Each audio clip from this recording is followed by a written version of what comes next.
At this time, Sandy Bergman would like to say a few words. Sandy? Sylvia and I met in 1983. She came with her colleagues from Prairie Street School, and I was finally getting back into the Valley since I had to drive 65 miles a day with my other job. I was Sylvia's room partner. Just look at me.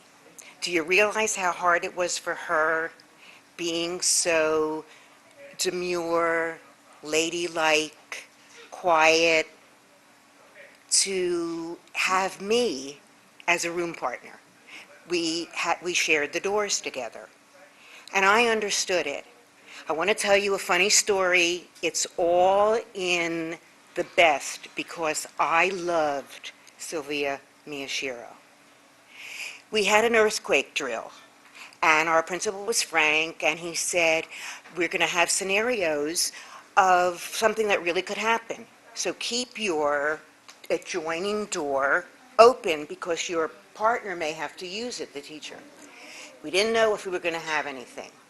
Go no. He tells me that I have an injured student. I cannot get out my normal doors. The only way that I can take this child to get help is through the door that attaches to room 2, Sylvia's room. So I thought she read everything, and I thought she knew what was to happen. And there I go with the scenario, and I can't get out. I knock on the door, hello, hello, we have an injured student. I couldn't get out.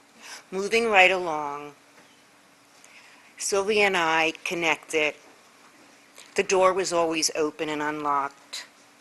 I appreciated what a wonderful person and what a wonderful teacher she was. And I didn't have to go anywhere for supplies. Anything I needed, I knocked on the door, I went in, Sylvia had it. I never had to go to the education station. Whatever, even a paper cutter, she had everything in there. She even helped me so many times. You know the kind of parent that they hang out for 5 days and you didn't invite them? That's the kind of parents I had. So when I saw them at the door, at the end of the day, I closed the lights. We had blinds, those old-fashioned blinds. I opened the door, Sylvia, I'm coming through. She saved me so many times to the parking lot that was closed that I didn't have to deal with that every single day, something that was really, in my opinion, not very important. We learned to respect each other. We worked together. And I was in 3rd grade then. Then something happened, 2nd grade.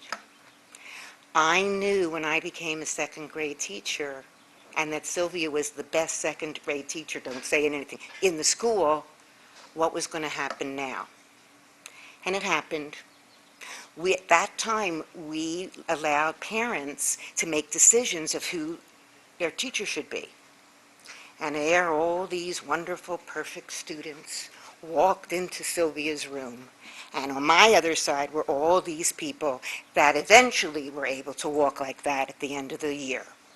But it was fine with me because we learned and we chatted and we did lessons together. We also saw each other socially.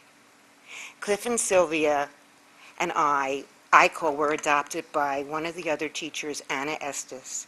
And for every holiday that they shared as a family, we were included. So I got a chance to see Sylvia in a whole other way, and Cliff.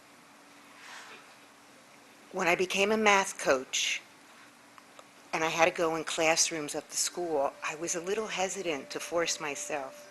The most honor to me is when Sylvia asked me to come into her classroom and do lessons. Because for me to do a lesson for the person that had the finest quality and high integrity and everything else, that was a blessing that she gave me. I have Sylvia inside of me, and I always will. And I'm so grateful that I was able to share with you how I felt about her today. Thanks.